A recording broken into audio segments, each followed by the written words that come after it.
Welcome to Race to Win, a sailing podcast brought to you by racecues.com. We review 3D regatta replays and analyze racing tactics, rules, and winning strategies.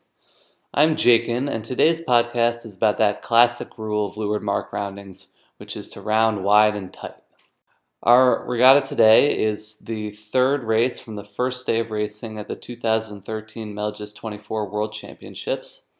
And you can see 3 is trailing 35 into the leeward mark. 3 is sailing hotter than 35, meaning they're closer to the wind to go a little bit faster. They're trying to get on 35's air. And in doing so, they're getting a little bit greedy. And you're going to see here that 35 makes a nice, wide and tight rounding so that they're all the way up to close hauled when they pass nearest to the mark.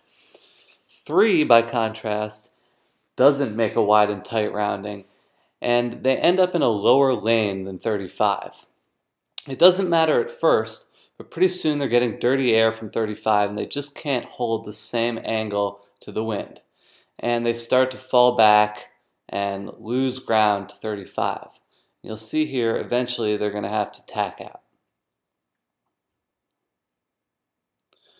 They just keep falling away. The distance has now grown from 2 or 3 boat lengths to 5 or 6 boat lengths, and finally 3 decides, that's it, I have to tack. And by the time we get up to the windward mark, they're at least 12 boat lengths back. Now, this is a pretty rare mistake to see at this high level, so it was actually quite difficult for me to find an example of it from the Melges 24 World Championships. Let's take another look from above. I'm going to come in at the point where 3 is just starting to cross 35's trail and sail hotter. 3 was actually leading earlier in this leg, and I imagine they're a little bit cranky that they've fallen behind. So here they are, they're sailing a little bit closer to the wind than 35 because they really want to get on 35's breeze. Unfortunately, that's just not going to be possible. And you'll actually see right about... You're actually going to see 35 duck down here to make sure they get a proper wide and tight mark rounding. But 3 is going to stay hot, meaning they're just going to stay close to the wind. There it is, right there. 35 dives even deeper, make it easier for the guys at the front of the boat to douse that spinnaker and also to ensure they get a proper mark rounding.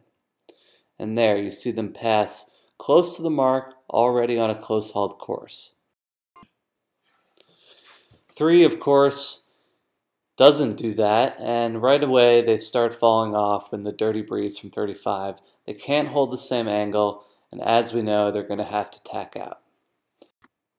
So next time you head into a leeward mark rounding, make sure you go wide and tight to protect your upwind lane. Download the free RaceCues app and make your own 3D replays. Send us your clip, and maybe you'll be featured on next week's podcast. If you enjoyed this podcast, you can find more at our website, www.racecues.com/podcast, or by searching RaceCues on iTunes. We'd love to hear from you, so give us a review on iTunes or send us your footage.